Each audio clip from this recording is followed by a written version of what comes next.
네, 신부님. 이제 좀 아까 말씀 나눈 거에서 좀 이어서 얘기를 해보겠습니다.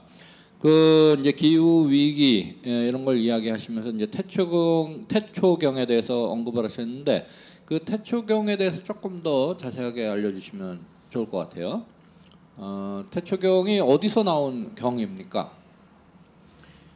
불교라고 할 때 팔만대장경이라고 하지 않습니까? 그리고 고려 대장경이 해인사에 안치되어 있고 그 인류 문화재가 되었습니다. 근데 팔만대장경이라고 할 때 사실 불교의 모든 경전들을 뭐 책, 도서 말하는 것입니다. 근데 그 중에 하나는 대조경이라고 합니다. 경이라고 하면 부처님의 말씀 그 자체라고 생각합니다. 부처님 말씀인 그 경에 대한 해설서는 논이라고 하고요. 론. 이게 뭐 금강경 논이라고 예를 들자면 금강경의 내용을 해석해 주는 것은 금강경론이라고 할 것입니다. 그 다음에 불교에서 그 율도 있습니다. 이게 계율에 대한 것. 그래서 경전의 바구니 경장이라고 하고요. 그 다음에 그 논장 해설서의 바구니. 그 다음에 그 율장 생활, 생각 공동체, 규칙서들은 이거는 그 율장이라고 해요. 그래 3장이라고 세 가지 바구니라고 하고요. 그래서 태초경은 그 경장에 속합니다. 그렇군요. 그리고 부처님의 말씀 그 자체라고 인지했는지에 대해서 의심의 여지가 있다고 말씀드릴 필요가 없지만은 불자들이 경이라고 하기 때문에 그 부처님의 말씀으로 그 여기고 있고 그리고 믿고 있습니다. 그렇군요. 그 다음에 태초경 한처음이 어땠는지에 대한 의문을 던지는 거죠. 인간은 지금 현재에서 사는데 근데 우리가 우리 과거와 우리 미래 사이에 끼어서 살고 있는데 근데 하필이면 인생이 고통스러울 것인가? 왜 고통을 겪었다가 죽어가야 할까? 왜 생로병사이치를 면하지 않고 우리가 존재해야 하는지에 대해서 물어볼 수밖에 없습니다. 그래서 부처님은 조기 경전에 따르면 사람들이 하필이면 그러냐 왜 이렇게 우리가 비참하게 살아야 하느냐 하는 질문을 들었을 때 쓸데없는 질문을 하지 말라. 설명해 준다면 이게 좀 복잡할 것이다. 도움이 안 될 것이다. 중요한 거는 지금 이 현황을 벗어날 수 있는 그 방식을 깨닫고 실천해서 애달을 얻는 것이다. 그래서 늘 비유적으로 이야기를 하셨어요. 누군가가 전쟁터에서 화살에 동무든 화살 끝에 맞아서 대수술을 응급실에 가서 빨리 받아야 할 경우에 임에도 불구하고 나는 수술을 받아야 하되 누가 그 화살을 쏘았는지 어떻게 생긴 화살이었나 그 부분을 어떤 독에 묻었는지 화살의 형태가 무엇인지 알지 않고서는 내 수술을 받지 않겠다는 얘기를 하는 거는 왜 지금 당장 우리가 비참하게 살아야 하는 것을 물어보는 거나 다름이 없다. 중요한 거는 수술을 받는 거예요. 중요한 거는 불법을 익히고 실천하는 것이다. 그럼에도 불구하고 사람들이 계속 질문을 했기 때문에 왜 우리가 비참하게 살게 됐는지에 대한 그 설명을 제공해주는 대조경이 생겼습니다. 그런데 부처님의 말씀이 아닐 것 같아요. 부처님은 이런 질문을 하지 말라고 하셨으니까. 그래요.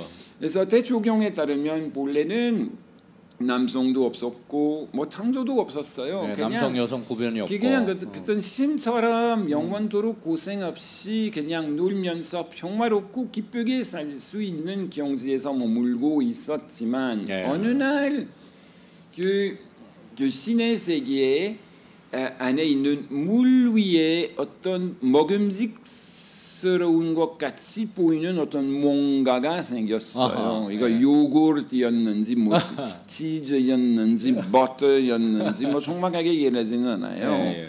그리고 중생 중에 하나가 이게 뭘까? 하고 줍고 먹었어요. 그리고 참 맛있다. 근데 그 순간부터 욕심이 또 먹으려고 하는 욕심이 생겼다라고 이야기를 하거든요. 그리고 주위에 있는 중생들이 너는 뭘 했지? 이걸 주워서 먹었는데 진짜 이게 감각적인 느낌이 보통이 아니다. 재배워본 바가 없는 건데 너희들도 좀 먹어봐. 그때부터 불교적 갈애. 예. 이거는 어떤 탐욕이 생기기 시작했다는 거죠. 예. 이게 물론 신화예요. 신화. 예. 근데 모든 문제들의 원인이 인간의 욕심이라고 이야기하는 거죠. 예. 이거는 계속 말씀드려요. 예, 말씀하세요. 창세기 제3장에서 나오는 이야기와 여러 가지로 유사해요. 그래요. 왜냐하면 아담과 하와가 예. 처음에는 신과의 관계도 좋았었고, 그렇죠. 예. 자연과의 관계도 좋았었고, 예. 그 둘 사이의 관계도 아주 좋았어요. 예. 아담 내외가 알몸이면서도 서로 부끄러워할 줄을 몰랐었다라고 그렇죠. 이야기하잖아요. 이거는 투명한 모든 차원에서 투명하게 존재하고 있었다는 그렇죠. 거잖아요. 예. 어둠이 없었다는 예. 거죠. 근데 창세기 제3장에서부터 복잡해지기 시작해요. 네. 신과의 관계도 멀어져요. 네. 그리고 서로를 탓하기 시작하고, 그렇죠. 그리고 조화롭던 그 자연과의 관계가 복잡해져요. 네. 이게 고통스럽게 일을 하면서 이게 먹고 살아야 할 뿐만 아니라 그렇죠. 맨 마지막에 죽어버려야 한다는 그렇죠. 사람이 죽음. 흙에서 나오듯이 흙으로 돌아가야 한다는 이야기를 들어야 해요. 그래서 이겐 동산에서 쫓겨나 버려요. 그렇죠. 불교의 대조경에서 주장하는 거나 네. 창세기 제3장에서 인류의 타락 원인으로 알려주는 거는 인간의 욕심이다라고. 그래서 이거는 지금 환경의 위기와 도대체 무슨 상관성이 있겠느냐? 이게 다 신화인데 과학적으로 우리 지구의 문제를 우리가 좀 분석하고 있고 해결책을 찾아내려고 하는데 이게 신화가 도움이 되겠느냐?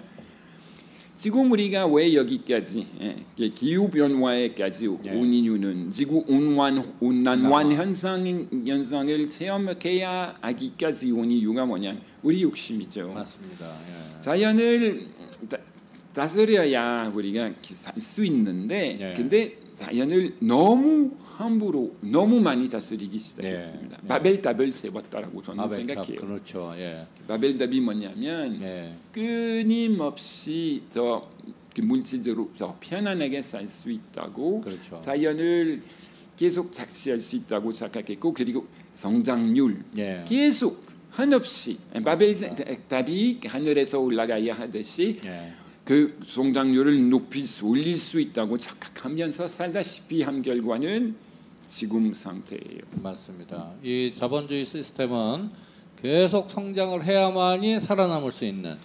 그 성장률이 얼마냐?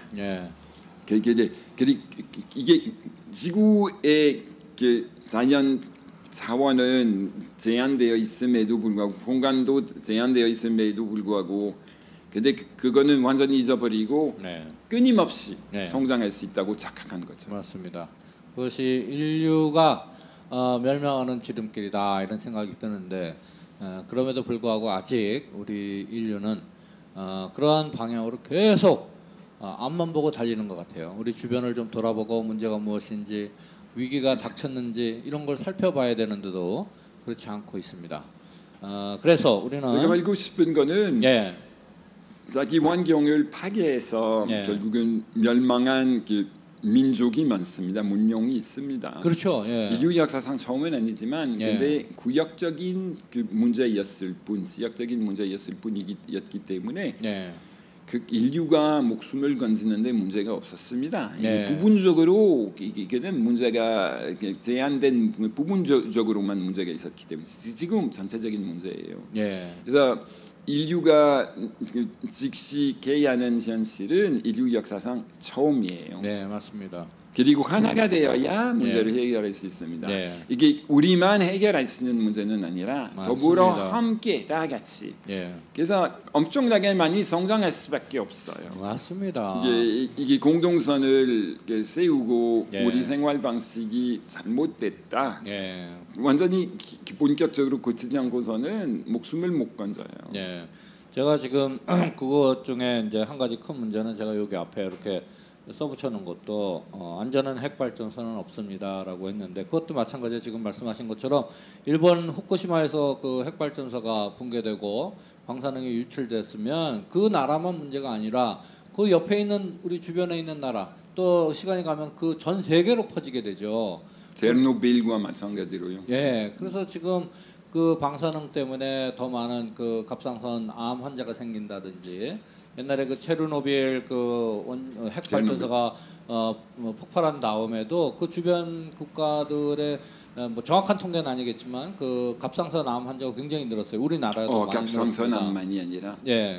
그리고 자기 생활들을 완전히 잃어버린 그 사람들이 너무 많죠. 그런데도 불구하고 지금 그 중국의 그 산둥반도 해안가에다가 중국은 앞으로도 한 200기의 그 핵 발전소를 지을 계획을 잡고 있다 그래요. 만약에 그 중에 하나라도 잘못되면 폭소풍이 불면 우리나라는 미세먼지가 오듯이 핵 방사능에 덮여 쓰이는 그런 아주 위기가 올 거다. 이런 이제 심각한 이야기가 있습니다. 핵 발전소는 사실 관리를 제대로 한다면 사고가 안 났는데 인간의 욕심 때문에 관리를 제대로 안 해요. 그리고 제대로 지어야 해요. 자, 제대로 짓고 제대로 관리를 한다 그래도 인간은 어차피 인간은 실수하는 존재다. 플러스 거기에서 나오는 쓰레기를 관리하는 방법을 찾아내지는 못했습니다. 핵 폐기물을 어떻게 지금 저장할 건지도 아직 전 세계적으로 해결 방법이 없습니다. 근데 그 문제는 예를 들자면 자동차 전기 자동차를 사용하자. 근데 그 배터리를 충전해야 하잖아요. 어차피 그래서 전기를 만들어야 하고요. 그 전기를 어떻게 만들 것인가? 뭐 깨끗한 에너지로. 근데 깨끗한 에너지의 원천은 국내에서 지금 3% 정도밖에 안 됩니다. 맞습니다. 그래서 어떻게 그 화력 발전소에서 나오는 전기는 43% 정도 되고 나머지는 핵 발전소에서 그래서 그걸 어떻게 하루아침에 바꿀 수 있을까? 우리 소비자로서 우리가 사용하는 에너지 양을 많이 줄일 수밖에 없는데 근데 하루아침에 그걸 어떻게 이게 새로운 문명을 만들어야 하는데 대비가 안 되어 있죠. 그렇죠.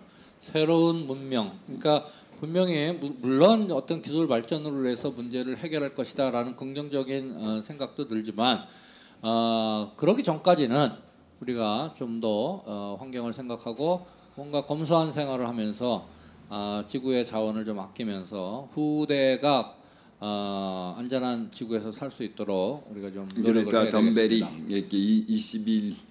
21세기 초에 그 예언 여인 그레타 텀베리가 그 나는 더 이상 교회 가봤자 소용이 없다. 교회 있어야 하는데 근데 미래가 없다. 그 소녀의 그 워닝을 그 경고를 우리가 좀 받아들이면서 우리 실생활 안에서 조금 더 경각심을 갖고 생활을 해야 되겠다 이런 생각이 듭니다. 자, 오늘은 태초경부터 또 지구 위기, 기후 위기 이런 거를 좀 점검해 봤습니다. 오늘 이렇게 나와주셔서 대단히 감사합니다.